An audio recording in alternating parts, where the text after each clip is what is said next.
Buenas y bienvenidos a esta clase de enfoques económicos post-keynesianos, donde vamos a tratar de la teoría de la elección desde una perspectiva post-keynesiana, es decir, alternativa. Como sabemos, la teoría post-keynesiana es orgánica, entiende que la conducta de los agentes va a estar muy marcada y muy determinada por la macroeconomía, por el sistema en su conjunto, pero la tradición post-keynesiana o escuela post-keynesiana intenta ser una alternativa completa en cada y todos de los puntos de la economía neoclásica y pretende, por lo tanto, ofrecer alternativas a todos los ámbitos, en concreto a la teoría de la elección y la microeconomía, la teoría del consumo, la teoría de la demanda. Y es eso lo que vamos a abordar en este tema.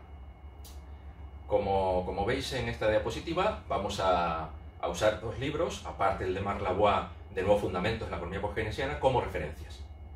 Tenemos el Tratado de la Probabilidad, de John Maynard Keynes, publicado en 1921, y un libro muy conocido de Nassim Nicholas Taleb, El Cisne Negro.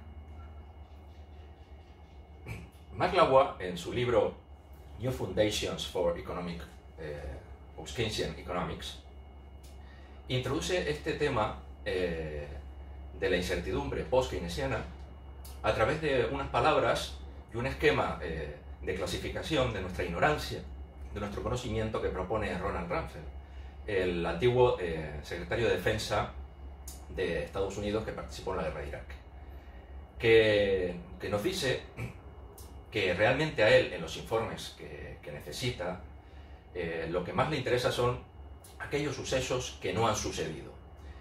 Y después lo explica diciendo que, como todos sabemos, hay cosas que sabemos que sabemos, hay cosas que sabemos que no sabemos, y hay cosas que no sabemos que no sabemos. Bueno, es curioso que en un artículo que publica Hyman Philip Minsky en 1962, Can It Happen Again?, precisamente señala que el hecho más significativo desde la Segunda Guerra Mundial es algo que no ha sucedido, que es una crisis financiera del tipo de la de 1929. Con lo cual se relaciona con esta idea de lo importante es qué no ha sucedido. Lo que está diciendo Ronald Rumsfeld es cómo esa mezcla, esa combinación de ignorancia y de conocimiento es lo que al fin determina nuestras decisiones y también los resultados de las mismas. Y precisamente la diferencia que hay entre un planteamiento heterodoxo y un planteamiento mainstream es cómo vamos a tratar estas diferencias, estas combinaciones de ignorancia y conocimiento. Todos estamos de acuerdo, desde luego, con esa taxonomía general. Hay cosas que sabemos y hay cosas que sabemos que no sabemos. Pero, ¿qué importancia tiene? ¿Qué importancia le vamos a dar? Como sabemos, el mainstream, que tiene un objetivo político e ideológico claro, que es una defensa a ultranza de los equilibrios de mercado y de la ausencia de cualquier intervención de la sociedad y de la política en la economía, va a abogar porque esto de la ignorancia no tiene mayor importancia. De hecho, va a concluir que los seres humanos no somos ignorantes. Está claro que esto peca de un irrealismo extraordinario, pero también sabemos que los neoclásicos y el mainstream no les importa, porque su metodología es la denominada instrumentalista que definió Milton Friedman, y es que al fin y al cabo la realidad, ¿qué más da? Pero no es así para la escuela post-keynesiana y para el pensamiento post-keynesiano, ni para tampoco ninguna de las escuelas de economía heterodoxa y alternativa. La realidad es muy importante. Y desde luego no queremos, como decía Hannah Arendt, que la razón moderna se vaya a pique en la roca de la realidad, cosa que creemos que le pasa al mainstream. Bien, como acabamos de ver, Ronald Rumsfeld nos introduce en la problemática de la ignorancia y el conocimiento. ¿Hasta qué punto somos conscientes de nuestra ignorancia y hasta qué punto nuestro conocimiento presupone que no es del todo exacto, que no es del todo cierto? Este fue el tema que ocupó a Keynes en su tratado sobre la probabilidad, donde además en todas sus páginas, como en toda la obra de Keynes, es muy importante dar buena cuenta del realismo, de la realidad, de cuál es la racionalidad humana auténtica, cuáles son nuestras potencialidades y nuestras capacidades, y no presuponer propiedades o facultades que los seres humanos no tenemos.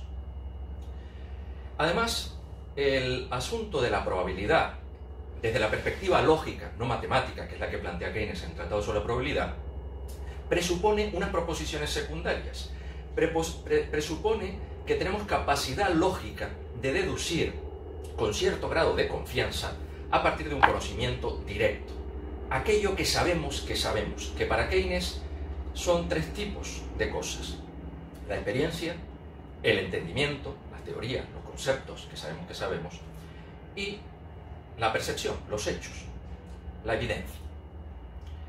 Bien, Keynes lo que nos dice es que ciertamente no todos los seres humanos tenemos la misma capacidad de deducción de probabilidad o probabilística a partir del conocimiento directo, pero que lo que él pretende desarrollar es una lógica objetiva.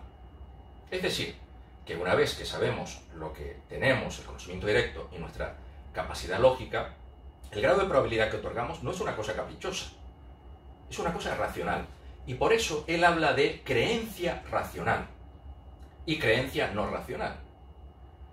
Esto lo hace en el capítulo 2 del Tratado sobre la Probabilidad, donde aborda la conexión entre probabilidad y conocimiento. Y donde también, de alguna manera, intenta escapar de esa dicotomía de verdad-falsedad. Por ejemplo, podemos saber algo con absoluta certeza y no saber por qué. Y eso sería una creencia no racional cierta. Por lo tanto, las creencias se dividen en racionales y no racionales. Y la verdad puede ser un punto existente tanto en la creencia no racional como en la racional. Y no toda la racionalidad es verdad. Entonces, la creencia racional, digamos que tiene dos extremos. Tiene un extremo de imposibilidad, es decir, dado el conocimiento directo y las proposiciones secundarias lógicas de deducción de algún tipo de relación creíble de probabilidad para unas conclusiones, pues nos puede decir que es improbable. No solo improbable, muy improbable, imposible. Ese sería el cero. Hasta alcanzar un nivel máximo que sería el de la certeza. Es decir, que estamos seguros de que con ese conocimiento directo esas conclusiones son absolutamente válidas. Ese sería el 1 tirano. Pero entre ese 0 y ese 1 hay todo un mundo, hay todo un conjunto de posibilidades. Es decir, esa es la probabilidad. Bien, del conocimiento directo, que lo vemos en esta fórmula, tal y como lo expresa Keynes, tenemos un conocimiento directo, digamos, H, donde ahí estaría tanto las proposiciones secundarias lógicas como esas sensaciones, esas percepciones, esa experiencia que tengamos. A partir de la cual obtenemos una conclusión A. Y según sea esa lógica y esa información que tengamos, la calidad, la cantidad, podemos otorgar a esa conclusión un grado de confianza o credibilidad. Eso sería el grado de creencia de acuerdo a la probabilidad, que sería, por ejemplo, alfa. Bueno, nos damos cuenta de que el conocimiento perfecto, la certeza, es solamente un caso extremo, pero siempre nos estamos moviendo realmente los seres humanos en unas conclusiones, en unas creencias que pueden ser verdad o no pueden serlo. Pero eso no quiere decir que sean falsas, ni tampoco quiere decir que sean irracionales. Como ejemplo, Keynes da la visión de Aristóteles de que, por ejemplo, los hechos del futuro, que sabemos que interesan muchísimo en el análisis económico keynesiano, no son verdaderos, no son falsos, son probables. Bien, un elemento central de la teoría general de Keynes es precisamente la importancia que tiene la incertidumbre, la importancia que tiene la imposibilidad incluso de tener un conocimiento directo y unas relaciones lógicas lo suficientemente fuertes como para alcanzar conclusiones creíbles y racionales. Bien, pues esa incertidumbre ocupa un lugar central en la teoría general, en concreto en el capítulo 12, el cual no ha sido suficientemente entendido por los exégetas y intérpretes de Keynes. De hecho, sabemos que la teoría general pues, se ha intentado, en fin, dar la vuelta y anular o aminorar sus principales conclusiones. Y eso se ha hecho principalmente pues, sacando de la teoría el asunto de la incertidumbre radical o incertidumbre fundamental keynesiana. Tal es así que Keynes, en 1937, escribió un artículo en el Quarterly Journal of Economics titulado la teoría general del empleo, donde intenta decirle a sus exégetas, a sus intérpretes, que realmente hay un punto que no se está entendiendo bien, que es el de incertidumbre. Y entonces él, en ese texto que os pongo aquí, lo que viene a decirnos es: dejadme que les explique qué se entiende realmente por incertidumbre. Y él concluye que incertidumbre es aquel caso, aquella situación en la cual no hay una base científica, no hay un conocimiento directo suficientemente fuerte y riguroso como para sacar conclusiones.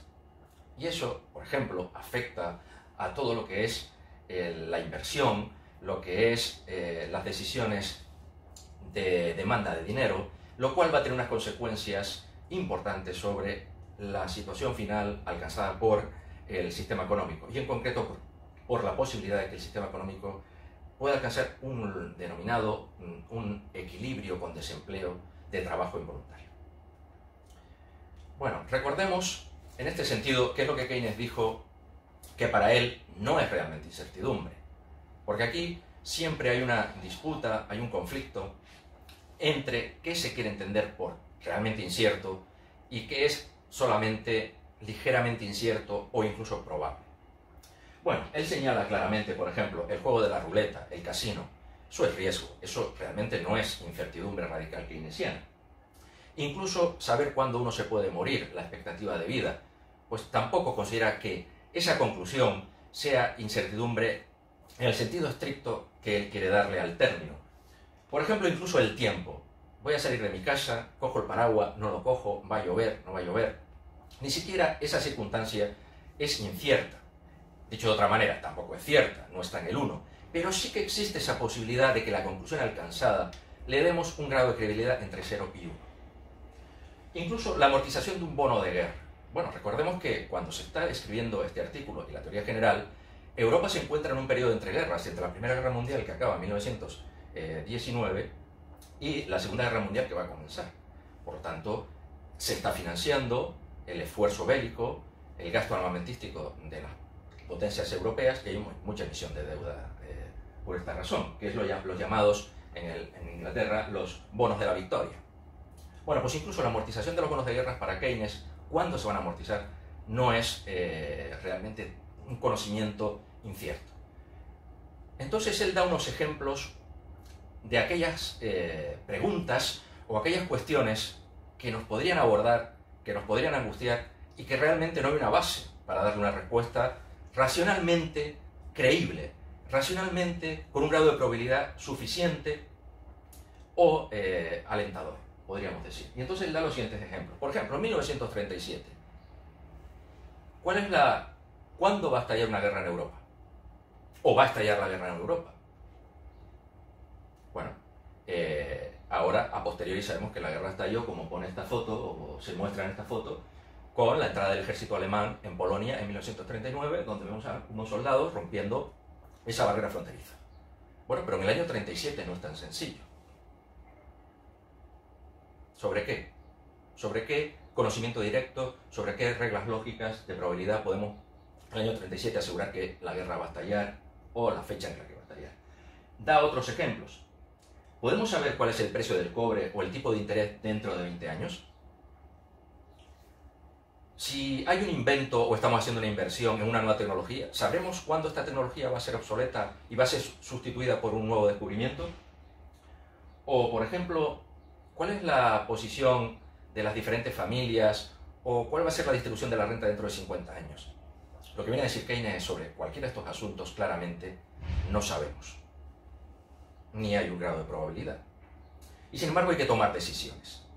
Si la incertidumbre es radical y fundamental, como dice Keynes, el sistema económico capitalista no puede alcanzar un equilibrio por sí mismo y no tiene ningún sentido tampoco confiar en que el mero juego de individuos que hacen contratos en los mercados en circunstancias tan dramáticas, en un ambiente de incertidumbre tan radical, pueden alcanzar equilibrios óptimos, es decir, equilibrios de pleno empleo de trabajo.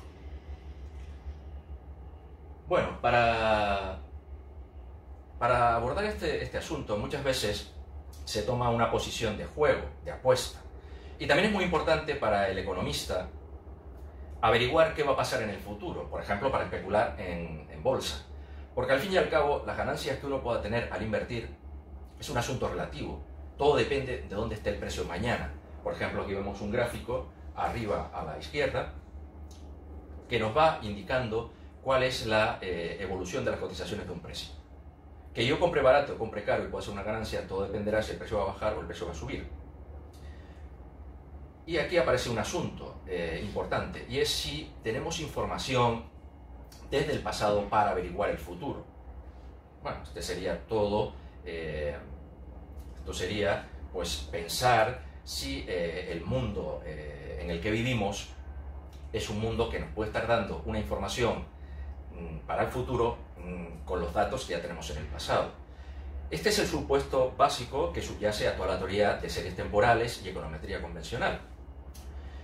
Pero no es tan sencillo, porque nuestro mundo, al ser incierto, no hay por qué presuponer que el futuro ya está comprendido o contenido en toda la información del pasado, como se presupone en muchísimos modelos econométricos. Tal es así que por ejemplo, hubo un fondo de inversión, Long Term Capital Management, que fue gestionado por auténticos genios, premios Nobel de Economía convencionales, que seguían las teorías del mainstream, es decir, estas teorías que presuponen que el mundo es un mundo ergódico, un mundo predecible, y que durante un cierto tiempo, como vemos en la gráfica de arriba a la derecha, esa compañía puede tener éxito y puede adivinar o puede acertar cuál es la evolución de los precios y hacer ganancias. Pero en algún momento, como decía Keynes, algo que no ha sucedido puede suceder y es imprevisible. Bueno, pues podéis ver cómo en septiembre del año 88 el valor de esa compañía cayó en picado, es decir, hay algo que sucede en un determinado momento que no se puede presuponer ni se puede derivar del conocimiento que teníamos previamente. El gráfico de arriba, que es lo que ha sucedido con la cotización de esta compañía inversora Long Term Capital Management, es muy similar al que viene abajo. De hecho, podríamos decir que es el mismo. El gráfico de los 1001 días de la vida de un pavo, que presenta Nicolás Taleb en su libro El Cisne Negro, del cual hemos hablado. Es decir, es el problema de la inducción el cual abordó ya Hume. Un pavo es alimentado todos los días, durante 1000 días. Claro, él puede presuponer que el futuro va a ser como el pasado y por lo tanto va a vivir un día más. Además, incluso puede adivinar o deducir el carácter de sus cuidadores y pensar que le quieren mucho. Sí, todo esto es así hasta que llega un momento. El momento es el día 1001, que recuerda a las 1001 noches. El día en que el pavo va a servir de comida en la mesa de sus cuidadores. En ese momento, como vemos, digamos, la felicidad o el bienestar del pavo cae en pica, que es lo que le pasó al Long Term Capital Management. Bien, vamos entonces a ir concluyendo y resumiendo los resultados que vamos alcanzando respecto a la incertidumbre. Y sobre todo vamos a hacer mucho hincapié en la diferencia que hay entre incertidumbre y riesgo. Entre el concepto de incertidumbre radical, post-keynesiano, alternativo, heterodoxo, y el concepto de incertidumbre ligera, suave, que a veces usa la teoría económica neoclásica y mainstream para referirse a circunstancias de incertidumbre cuando realmente no son incertidumbre. Como recordemos lo que dijo Keynes, el juego de la ruleta no es incertidumbre, ni Keynes quería decir incierto cuando se refiere al juego de la ruleta. En este sentido, vamos a seguir una taxonomía propuesta por Mark Lavoie en su libro, que clasifica las situaciones en 3 tipos. Bueno, nos podemos encontrar en una situación de certeza, en la cual cada decisión viene emparejada o conduce a un solo resultado. Y ese resultado tiene un valor para quien decide perfectamente conocido. Eso llamamos situación de certeza. Después tendríamos una situación de riesgo o de certidumbre equivalente. ¿De acuerdo? Lo que los economistas suelen denominar riesgo. Que sería el caso en el cual una decisión viene asociado a un conjunto de posibles resultados, pero de los cuales conocemos todos los valores asociados a uno de los resultados y además conocemos las probabilidades. Ese sería el caso del casino, de la ruleta a la que se refiere a Keynes. Eso para nosotros no es incertidumbre, es un caso de riesgo. y el ser humano efectivamente se puede enfrentar a esas situaciones con suficiente ánimo y con instrumentos y facultades que le capacitan a enfrentarse a ellos sin problema.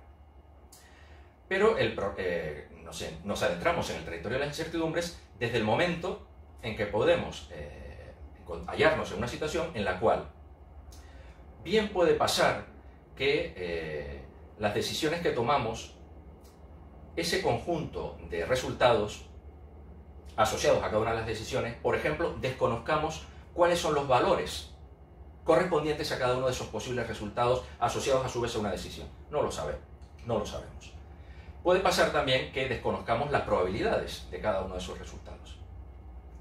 Pero incluso puede pasar que no conozcamos cuál es el conjunto o el total de decisiones disponibles. Es decir, que el rango de alternativas que tenemos a nuestra disposición no es conocido. En ese caso nos adentramos en lo que podríamos llamar una incertidumbre. Pero así todo, podemos volver a clasificar esa incertidumbre en una incertidumbre más blanda y una incertidumbre más fuerte. Por ejemplo, si no conocemos los valores de los resultados de nuestras decisiones, se podría de algún modo calcular mediante lo que se llama el análisis de sensibilidad. Si fuera el caso de que lo que no conocemos son las probabilidades, mediante un análisis de ambigüedad, o lo que se suele denominar una teoría de la ambigüedad de las probabilidades, podríamos calcular esas probabilidades. Por ejemplo, supongamos que las decisiones disponibles son muy conocidas. ¿Qué es? Sacar una bola negra o una bola roja. Es decir, meter la mano dentro de una bolsa y si metemos la mano, o no meterla, claro, o bien jugamos al juego de meter la mano para sacar una bola o no jugamos. Eso está claro. Es decir, lo que son las decisiones las conocemos. No conocemos, sabemos los resultados. Puede salir una bola negra o puede salir una bola roja. Por lo tanto, los resultados a los que conduce nuestra decisión de meter la mano en la bolsa, esos resultados son conocidos. O bien sale esto o bien sale lo otro. Lo que no conocemos son las probabilidades porque no se nos ha dicho exactamente qué número de bolas rojas y qué bolas negras existen en esa bolsa. Sin embargo, sí tenemos conocimiento. Un conocimiento válido que nos puede ayudar a, de algún modo, enfrentarnos a la ignorancia de la probabilidad, que sería saber el número completo de bolas que hay dentro de la bolsa. Claro, conocemos los estados del mundo. Podemos imaginarnos, es decir, si nos dicen hay 5 bolas, pues podemos, de alguna manera, construir todos los estados posibles del mundo. Es decir, todas las posibilidades de bolas negras y bolas rojas que hay.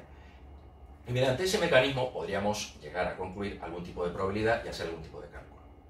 Bien, esto es una incertidumbre blanda, una incertidumbre menor, de la cual se puede ocupar la teoría neoclásica. De lo que no se puede ocupar la teoría mainstream y de lo que sí se ocupa la teoría post-keynesiana es de una incertidumbre radical y fundamental, la cual se caracteriza porque ni siquiera tenemos un conocimiento del conjunto de alternativas, del conjunto de decisiones. Y el agente económico tiene que averiguar, tiene que descubrir cuáles son las distintas alternativas. Si no conocemos las alternativas, difícilmente conoceremos cuáles son los resultados asociados a las diferentes alternativas, el conjunto de resultados, tampoco conocemos las probabilidades y tampoco conoceremos los valores. Es decir, tenemos una ignorancia muy grande respecto al ámbito donde nos estamos moviendo. Esa es la incertidumbre radical o incertidumbre fundamental. Ejemplos de incertidumbre radical o fundamental son todas las innovaciones tecnológicas de tipo schumpeteriano. Por ejemplo, ¿cuándo se va a producir un descubrimiento? No lo sabemos. ¿Cuándo va a haber un cambio tecnológico que nos ayude a enfrentarnos al cambio climático? Por ejemplo, si somos una empresa y hemos introducido una innovación tecnológica, ¿hasta cuándo tendremos la suerte de que nuestra tecnología será eficiente y competitiva en el mercado? ¿Cuándo no seremos superados por otra innovación? Bien, pues todo eso es una incertidumbre radical post-keynesiana. Una vez que ya nos introducimos dentro de ese mundo de incertidumbre radical o fundamental post-keynesiana, repito, de la cual se ocupa la teoría económica post-keynesiana alternativa y radical, pero de ningún modo a esta incertidumbre real se puede enfrentar una teoría económica mainstream, neoclásica. Por lo tanto, si estos asuntos son importantes, hay que seguir el camino que nos marca la teoría de la elección post-keynesiana, la cual nos dice que esta incertidumbre radical puede tener un doble origen. Puede haber un origen que podemos denominar ontológico, que es el que defienden los post-keynesianos fundamentalistas como Paul Davison o Hyman Flynn Minsky. O puede haber otro tipo de incertidumbre que podemos llamar epistémica, la cual a su vez tiene dos categorías o dos posibilidades. Una que podemos llamar incertidumbre ontológica procedimental y la incertidumbre ontológica sustantiva. Vamos a ver brevemente de lo que se trata o de lo que se ocupa cada una de estos diferentes tipos de incertidumbre radical. La incertidumbre radical ontológica lo que nos está diciendo es que la propia realidad es dinámica y la propia realidad se va construyendo con decisiones libres de agencia de cada uno de los sujetos. De tal manera que los agentes, cada vez que toman una decisión, destruyen todo el entramado de relaciones y de realidades heredadas del pasado, de tal manera que generan un nuevo futuro. Y esa libertad de la agente económica, esa agencia, nos asegura que no hay ninguna posibilidad de que el pasado sea una guía para el futuro. Es decir, el futuro está construyéndose en cada momento que los agentes toman decisiones. Esas decisiones son decisiones que podemos decir cruciales, críticas. No son decisiones que se tomen a menudo, pueden ser decisiones que se toman en un determinado momento, de una vez y nunca más. Pero esa decisión crucial cambia la realidad, cambia el presente, destruye el pasado y da lugar a toda una serie de transformaciones y nuevas posibilidades. ¿Esto qué quiere decir? Esto lo que quiere decir es que el mundo no es ergódico, que la media aritmética que hemos calculado para el pasado no nos sirve ya para el futuro.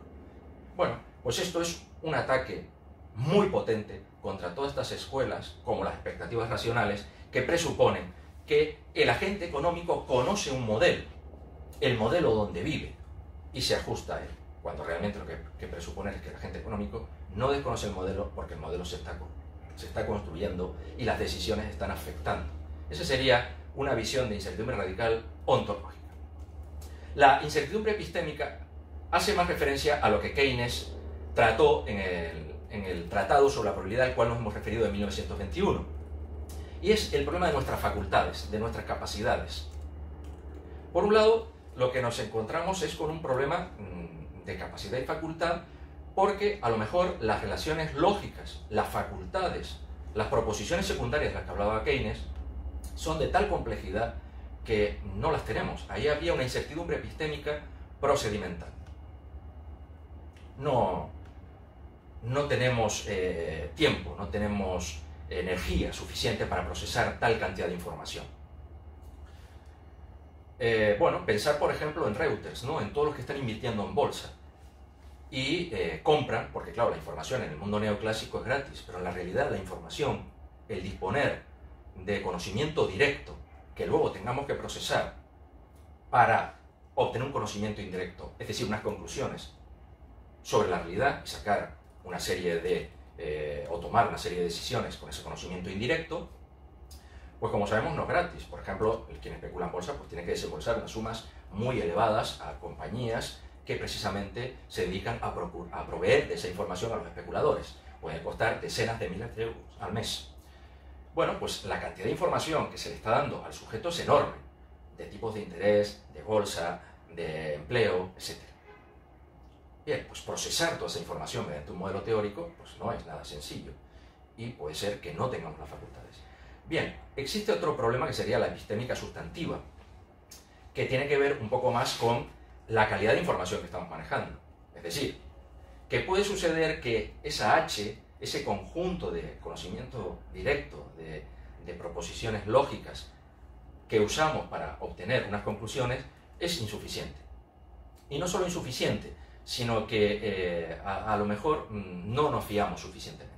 Aquí aparece otro concepto muy importante en la teoría post-keynesiana, que es el peso de los argumentos, lo cual influye poderosamente en la credibilidad que le damos a nuestras conclusiones. Luego, la sustantiva tiene que ver mucho con la información y la cantidad y calidad de información que manejamos. Es decir, con nuestro conocimiento de nuestra ignorancia. Pensamos que nuestra ignorancia es muy elevada. y que necesitaríamos más información para tomar esa decisión. Bien, pues una vez que hemos tratado el concepto de incertidumbre radical post-keynesiana, vamos a intentar relacionarlo con el punto de vista de Nassim Taleb que recoge en su libro El cisne negro. ¿Hasta qué punto la teoría de Nassim Taleb de los cisnes negros, que es muy crítica con todas estas visiones neoclásicas, mainstream, convencionales, que suponen que la econometría que se sustenta sobre unos procesos estocásticos estacionarios, a su vez que se sostienen y se apoyan en el uso de funciones de densidad normales, lo cual quiere decir que estamos presuponiendo que los resultados, las consecuencias de determinadas acciones o decisiones no son muy extremas, sino que nos movemos en un mundo que denomina Nassim Taleb mediocre, no es nada habitual, no hay por qué hacer caso de posibles hechos o sucesos extraordinarios que pudieran suceder. Bueno, pues Nassim Taleb es muy crítico con este tipo de visiones y propone una alternativa, propone un cambio radical, que es que nos empecemos a habituar a la existencia de cisnes negros. Bien, ¿qué son los cisnes negros? Bien, los cisnes negros es una metáfora, es una idea que hace referencia a, bueno, pues a una narración, una historia anecdótica que recoge muy bien esta idea de Nassim Taleb, que es la siguiente. Bueno, hasta el siglo XVIII aproximadamente, que los europeos no habían llegado hasta Australia, pues por ejemplo todos los cisnes que habían visto los europeos, es decir, en la experiencia, los datos obtenidos de la realidad y el proceso de inducción a partir de ese conocimiento directo de los cisnes que se habían observado, pues nos llevaba a la conclusión a todos los europeos de decir que desde luego todos los cisnes eran blancos. Jamás se había visto un cisne negro. Bueno, esto sucedió hasta que los europeos llegaron a Australia y efectivamente encontraron cisnes negros. Es un hecho inesperado, es un hecho no previsible y que tiene un efecto muy poderoso, muy potente, porque rompe y provoca un cambio radical en la percepción y en las creencias de los agentes económicos. Bueno, pues Nassim Taleb lo que nos viene a decir es que efectivamente esta posibilidad o esta abundancia de cisnes negros puede ser por ejemplo la pandemia que ha interrumpido nuestras vidas estos últimos meses, algo absolutamente inesperado, no previsible, pues es un ejemplo de cisne negro, y que de alguna manera en el mundo económico para Nassim Taleb son muy importantes los cisnes negros y desde luego no son menores, suceden bastante. Bueno, pues efectivamente, ¿qué relaciones existen entre los cisnes negros y la incertidumbre? Bueno, existe una relación en el sentido de que es algo que no podemos conocer, que es muy difícil enfrentarse a él, pero existe un problema ontológico, epistémico, de capacidad de procesamiento de la información que tenemos, y en ese sentido podemos decir que sí, que el cisne negro es un caso de incertidumbre epistémica, pero si pensamos que el cisne negro puede ser tratado con algún modelo matemático de dinámica no lineal, como él propone, pues esos mundos son deterministas, y en este sentido podrían entrar en contradicción con la incertidumbre ontológica, la cual presuponen los keynesianos fundamentales como Minsky y Davison, y en este sentido el cisne negro no sería exactamente una incertidumbre. Repito y concluyo, bueno, sí que podríamos aceptar que es una incertidumbre desde el punto de vista epistémico y podríamos decir que no desde el punto de vista de la incertidumbre ontológica. Bueno, un caso extremo que plantea Nassim Taleb como crítica a la existencia de funciones de densidad normales es, por ejemplo, la distribución de la renta. Es decir, es el caso de estas funciones de distribución de frecuencias con unas colas muy largas. Bueno, pues aquí, por ejemplo, si nosotros quisiéramos explicar la desigualdad de renta o la existencia de un patrimonio, una acumulación de riqueza en un sujeto como el propietario de Jeff Bezos, el propietario de Amazon, que tiene como un patrimonio de 165.000 millones de euros, es decir, Si pensamos que una familia media puede tener 500.000 euros de riqueza, pues nos encontraríamos con una acumulación de riqueza o un volumen de peso, de renta y patrimonio en un sujeto, en un solo sujeto, que sería 330.000 veces el peso que podría tener una persona media o normal. Bueno, estamos de acuerdo que si fueran cuestiones de peso físico o natural, pues alguien que tuviera un peso 330.000 veces, pues, en fin, saldría de toda dimensión y ámbito humano y sería imposible, ¿no? Esas serían las funciones de densidad normales, eso sería imposible, tendría una probabilidad bajísima. Sin embargo, en el mundo económico, que es lo que defienden las Intara, y hay que tener en cuenta, esos hechos inesperados, esos casos extraordinarios, sí que tienen una probabilidad, y no una probabilidad menor. Y en este sentido hay una crítica. Bien, bueno, la econometría realmente sí que puede tener un uso, siempre y cuando se ajuste a las circunstancias y se ajuste al ámbito y a las condiciones, ¿no?, donde debe aplicarse. Pero realmente el mainstream, en ese uso abusivo que hace del irrealismo de los supuestos, simplemente justificado por la predicción, que tampoco la predicción al final es demasiado exacta, pues bueno, pues sí que se podría usar una econometría en un ámbito limitado, y hay muchos post-keynesianos como Bill Mitchell que sí que defienden un uso de la econometría, o sea que no hay por qué pensar que no tiene un uso. Pero lo que hay que llamar la atención es el abuso, hasta el paroxismo, que usa el mainstream precisamente con una justificación no de predicción, sino una justificación ideológica, que es, digamos, defender el programa neoliberal de ausencia de intervención pública en la economía y dejar todo, absolutamente todo, a la determinación de una libertad de mercado de unos agentes que se presupone que tienen un conocimiento perfecto de todo, ¿no? Esta es lo que no sería aceptable o sería muy cuestionable. Bien, pues entonces, como ya señalaba Keynes, y en el Tratado sobre la Probabilidad, y también recoge Marc Lavoie en su libro de Economía Post-Keynesiana, ¿qué podríamos decir entonces de la racionalidad humana?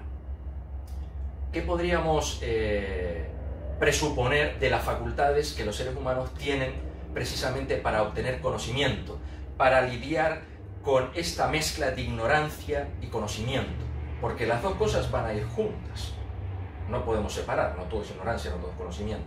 Pero ¿cuáles son realmente nuestras facultades? Bueno, ya Keynes, como digo, en 1921, en el Tratado sobre la Probabilidad, defiende una visión, una posición realista.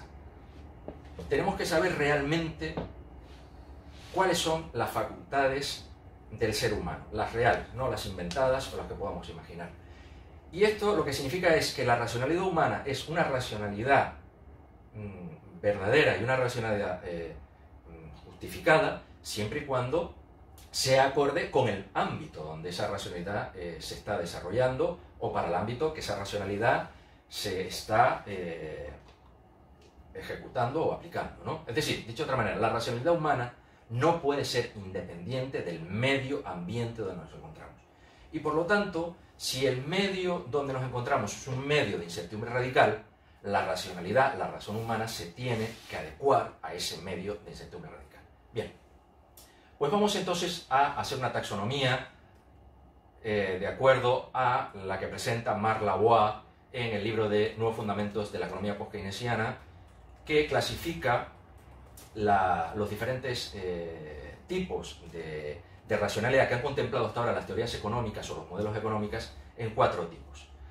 Bueno, por un lado tendríamos lo que sería una racionalidad ortodoxa, donde podríamos distinguir 3 casos: la racionalidad ilimitada o hiperracionalidad que presupone el modelo del mainstream, la racionalidad limitada, digamos, que es la que empieza a plantear o empieza a estudiar aquellos ortodoxos disidentes, es decir, que están de acuerdo con el paradigma dominante, con todas las ideas fundamentales, pero intentan separarse o intentan encontrar algunos cambios que hagan a esas teorías ortodoxas más realistas. Ese sería el caso de la racionalidad limitada.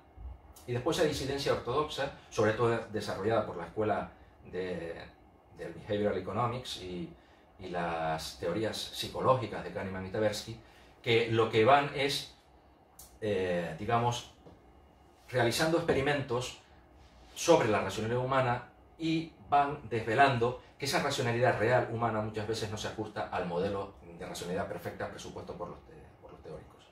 Y en el cuarto nivel, ahí nos encontraríamos con la racionalidad sensible, la racionalidad ecológica, digamos, que defendería la escuela post-keynesiana. Bien, la racionalidad, vamos simplemente a señalar algunas características de la racionalidad ilimitada del mainstream. Bueno, como sabemos, la racionalidad extrema que presupone la escuela neoclásica, pues es la de una gente que es omnisciente, omnipotente y maximizador. Omnisciente quiere decir que tiene una capacidad de conocimiento del medio donde se desarrolla absoluta, por lo tanto, lo sabe todo. Omnipotente porque tiene unas facultades de procesamiento máximas. Bien, lo que estamos diciendo, por lo tanto, es que no hay un hueco, ni hay ningún resquicio por donde meter la ignorancia. Bueno, como sabemos, esto es absolutamente irreal, y la única justificación que tiene es la que hemos dicho, la del instrumentalismo de Friedman, y el cual se sujeta o se sostiene en esa idea de que estos modelos no son reales, ni falta que les hace, pero que predicen muy bien. Ahora bien, estos modelos sabemos que muchas de las predicciones que realizan también fallan, o sea, que no está suficientemente justificada por una razón predictiva el uso de estos modelos. La racionalidad limitada, como hemos dicho, lo que intenta realizar es, sosteniendo el aparato maximizador, sosteniendo la idea de que los agentes económicos individuales, los equilibrios de mercado pueden asegurar el resultado óptimo, el socialmente deseable, introducen algún tipo de cambio, algún tipo de mayor realismo en los supuestos. Por ejemplo, que la información tiene un coste, que es lo más realista que cabe suponer. Pero lo que sucede es que, claro, si la información tiene un coste y ya introducimos dentro del modelo un agente económico maximizador, racional, al estilo ortodoxo, que tiene que decidir hasta qué punto busca información, hasta qué punto gasta recursos y sufre un coste en la obtención de esa información, lo que vamos realizando es aumentando la complejidad del mundo y de la realidad donde la gente tiene que desenvolverse. Y a medida que aumentamos esa complejidad de la realidad y del mundo, matemáticamente el modelo se complica muchísimo, muchísimo, y hay que suponer que ese agente debe ir incorporando cada vez más unas facultades extraordinarias. Dicho de otra manera, el modelo se va complicando y va generando complicaciones crecientes. Las ilusiones cognitivas, que el referente es el de Kahneman y Tversky, lo que nos desvelan es que la racionalidad real, la de los seres humanos, y también viene muy detallada en el libro de Nassim Taleb, está llena de circunstancias o casos que desde una perspectiva teórica no pueden ser racionales. Y en este sentido podría decirse que la gente es irracional. Por ejemplo, el contexto. Se han hecho muchísimos experimentos donde a los profesores de estadística se le han hecho preguntas en el aula y fuera del aula. Bien, pues las preguntas fuera del aula puede que las contesten mal y suspendan el curso de estadística, mientras que las preguntas que se les realizan dentro del aula las hacen perfectamente. Fíjense que una cosa tan menor, tan anecdótica, como el ámbito donde se te hace la pregunta puede afectar a tu procesamiento de la información y a las conclusiones alcanzadas. Bien, como este ejemplo hay muchísimos. No nos vamos a detener en ellos, pero entonces invitamos a que os adentréis en esa literatura y vayáis viendo y estudiando la cantidad de casos, circunstancias, el anclaje, el principio de herencia, ¿no? de nos atamos a lo que tenemos y damos menos valor a lo que no tenemos, etc. La crítica que se le hace desde la perspectiva post-keynesiana a estas escuelas de las ilusiones cognitivas es que realmente no cuestionan el paradigma dominante. Siguen defendiendo que la racionalidad debe ser la normativa, la que indica el mainstream, y que realmente los seres humanos somos irracionales. Y esto, para la teoría económica post-keynesiana realista, es inadmisible. Lo que debemos de abandonar es totalmente los principios de racionalidad extrema del mainstream. Abandonar el paradigma ortodoxo y construir un nuevo paradigma, el paradigma heterodoxo alternativo. Podemos empezar por la propuesta post-keynesiana. Entonces, en este sentido, los seres somos racionales. Y la racionalidad es la que tenemos realmente los seres humanos. Y somos así. Y no somos irracionales, somos racionales, porque esa racionalidad puede perfectamente explicarse por el ambiente, por el contexto, por la ignorancia, por la complejidad de la realidad donde nos desarrollamos. Entonces, en un mundo de incertidumbre radical, nuestra racionalidad, por ejemplo, se puede basar y desarrollar en una serie de reglas heurísticas, en una serie de hábitos, de costumbres, donde los umbrales son fundamentales. No intentamos maximizar, lo que intentamos es establecer umbrales, que podrían ser como los que defendía Herbert C. Simon, del satisfaction, unos niveles de satisfacción adecuados a los cuales llegar y alcanzar. Es muy importante también lo que hemos dicho, las conclusiones alcanzadas, examinar el peso de los argumentos y las probabilidades que le damos. Como vamos a ver también, las reglas de decisión en un ámbito de incertidumbre deben ser unas reglas económicas que ahorren esfuerzo, que ahorren tiempo y que sean rápidas. Y desde esta perspectiva hay muchísimas decisiones que se mueven en el ámbito económico, desde el establecimiento de un markup, cuál es el ratio de apalancamiento que debe tener una empresa o un banco, cuál es el capital adequacy ratio que establece Basilea, por ejemplo, pues son reglas heurísticas. Y esto todo al final lo vamos a resumir en un concepto fundamental que tenemos que saber y conocer con claridad, que nuestra racionalidad lo que va a seguir son unas reglas procedimentales. Y eso lo vamos a llamar las reglas de racionalidad procedimental, las cuales se derivan de toda la teoría que desarrolla Herbert C. Simon, que sabemos que aparte de economista, fue un padre fundador de toda la teoría informática. Y entonces él se da cuenta y sabe cuáles son los costes de procesamiento de información, porque los ordenadores tienen que lidiar con este problema. Y entonces él encontraba analogías, posiblemente en los procedimientos usados en los ordenadores para la resolución de problemas y el ahorro de información, y los mecanismos mentales que debemos tener los seres humanos, que también debemos seguir algún tipo de reglas procedimentales.